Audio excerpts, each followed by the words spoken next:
Everyone, welcome to my channel ruby sisters. ఈ రోజు మన వీడియో ఏంటంటే చేపల ఫ్రై. అసలు ఆయిల్ అనేది ఎక్కువ పట్టకుండా 1 టేబుల్ స్పూన్ ఆయిల్తో చాలా క్రిస్పీగా టేస్టీగా చేపల ఫ్రై ఎలా చేసుకోవాలో ఈ వీడియోలో చూద్దాం. ఫ్రైకి కావాల్సిన మసాలాలు చూద్దామండి. అల్లం, వెల్లుల్లి, చెక్క, లవంగ, యాలక్కాయ, ధనియాలు ఇవన్నీ నీట్గా గ్రైండ్ చేసుకుని పక్కన పెట్టుకుందామండి. ఇలా ముందుగానే చేప ముక్కలన్నింటినీ నీట్గా క్లీన్ చేసుకోండి. మనం షాప్ దగ్గర నుంచి తెచ్చుకునేటప్పుడే కొంచెం సన్న పీసెస్ అయితే కట్ చేపించి తెచ్చుకుంటే ఫ్రైకి అనేది చాలా టేస్టీగా ఉంటుందండి. మసాలా అనేది బాగా వెళ్ళి లావు పీసెస్ అనేది పులుసుకి అయితే బాగుంటాయి కానీ ఫ్రైకి అయితే బాగోవండి. సన్న పీసెస్ అయితే కట్ చేపించి తెచ్చుకుంటే ఈ క్రిస్పీగా వచ్చి టేస్టీగా మసాలా అనేది బాగుంటుంది. ఇలా ఉప్పు, కారం, పసుపు వేసుకోండి మీ రుచికి తగినంత.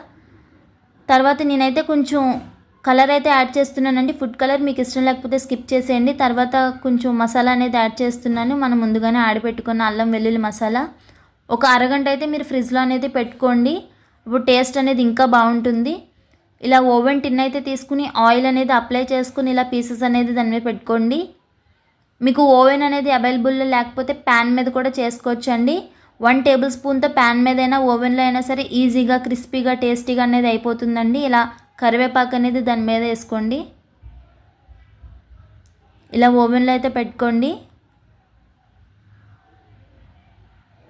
నేనైతే తందూరి దాబాలో అయితే పెడుతున్నానండి. నాకైతే 30 మినిట్స్ అయితే చూపిస్తుందండి. 30 మినిట్స్ మనకు అవసరం లేదండి. ఒక 10 మినిట్స్ అయితే వన్ సైడ్ సరిపోతుంది, ఇంకొక సైడ్ అయితే 10 మినిట్స్ సరిపోతుంది. 10 మినిట్స్ అయ్యాక ఓవెన్ ఆఫ్ చేసి తీసి ఇంకొక సైడ్ తిప్పి ఆయిల్ అనేది అప్లై చేసి ఇంకొక 10 మినిట్స్ వేరే సైడ్ తిప్పితే సరిపోతుందండి. మనకి ప్యాన్ మీద కూడా సేమ్ అలానే అవుతుందండి. ఇలా ఎమ్మి క్రిస్పీ టేస్టీ ఫిష్ ఫ్రై అనేది రెడీ అయిపోతుందండి. Please like and subscribe.